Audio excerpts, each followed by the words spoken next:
Escalation in the Gulf, UAE, hit by Iranian drones and missiles. Authorities confirmed on Sunday that 3 people have been killed and 58 others injured in the United Arab Emirates following a retaliatory campaign by Iran. The victims included nationals from Pakistan, Nepal, and Bangladesh. Significant incidents were reported at Zayed International Airport, where 1 person died during a drone interception, and at Dubai International Airport, where 4 people were injured. Emergency teams remain on high alert as the situation is handled in coordination with relevant authorities. The conflict also impacted major landmarks including the Burj Al Arab, where a drone-induced fire was quickly contained. Meanwhile, debris from air interceptions caused a blaze at Jebel Ali port, though no injuries were reported there.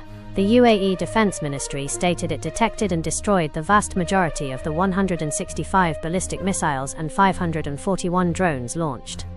Residents across the country remained awake through the night as silent alerts and sirens signaled ongoing interceptions during the month of Ramzan. Next news, Iranian missile hits Bet Shemesh, 8 killed and dozens injured. At least 8 people were killed and more than 20 others injured on Sunday, March 1, 2026, after an Iranian ballistic missile struck a residential neighborhood in Bet Shemesh. Israeli emergency services, including Magen David Adom, confirmed that several victims were pronounced dead at the scene following a direct hit on an apartment building. The impact caused the destruction of at least 4 residential structures and a synagogue, with reports indicating the missile penetrated a nearby public shelter. Rescue teams, supported by the IDF Home Front Command and helicopter units, worked through the debris to evacuate the wounded, including a 4-year-old boy. While the IDF confirmed that early warning sirens were activated, an investigation has been launched into the failure to intercept the missile. This strike marks one of the deadliest incidents in central Israel since the current escalation began following the killing of Iran's supreme leader. Next news, China's HQ-9B under scrutiny following US-Israeli strikes on Iran.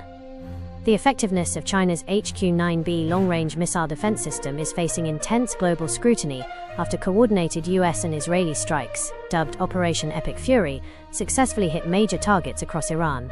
Despite Tehran's recent efforts to overhaul its airspace security through an oil-for-weapons deal with Beijing, the system reportedly failed to intercept key projectiles targeting military infrastructure, naval installations, and command centers in Tehran and Isfahan. This follows similar reports of subpar performance during India's Operation Sindoor, leading defense analysts to question whether the indigenous Chinese technology can truly compete with advanced Western and Israeli ordnance.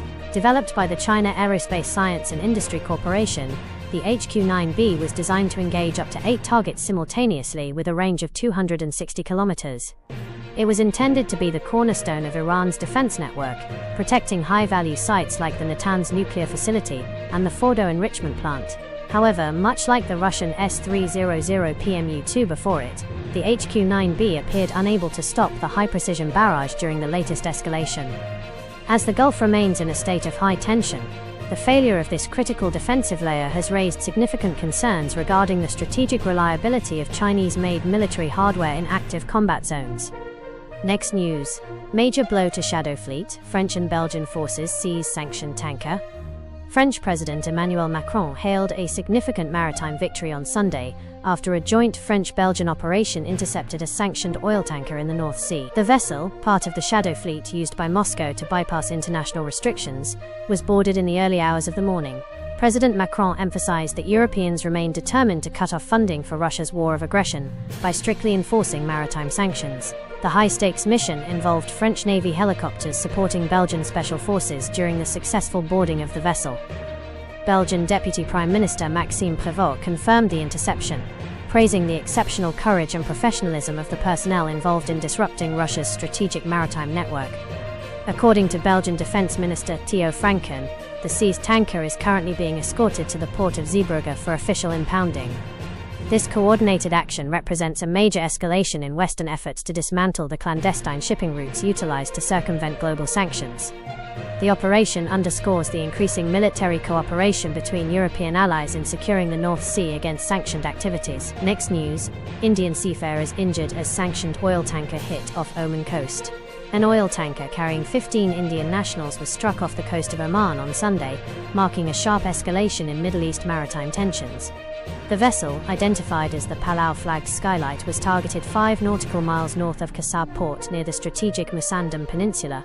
Oman's Maritime Security Center confirmed that all 20 crew members, comprising 15 Indians and 5 Iranians, were successfully evacuated.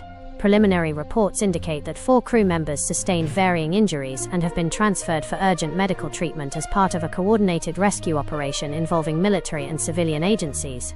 The incident follows a massive wave of regional instability after joint US-Israeli operations led to the reported killing of Ayatollah Khamenei, triggering retaliatory strikes by Iran against Western military assets. The Skylight is managed by Red Sea Ship Management LLC and was placed under US sanctions in December for its alleged role in a shadow fleet transporting Iranian petroleum. This attack represents the first significant maritime strike near Omani waters during the current crisis. Authorities emphasize that national readiness remains high as they continue to manage the fallout from the strike on the sanctioned vessel.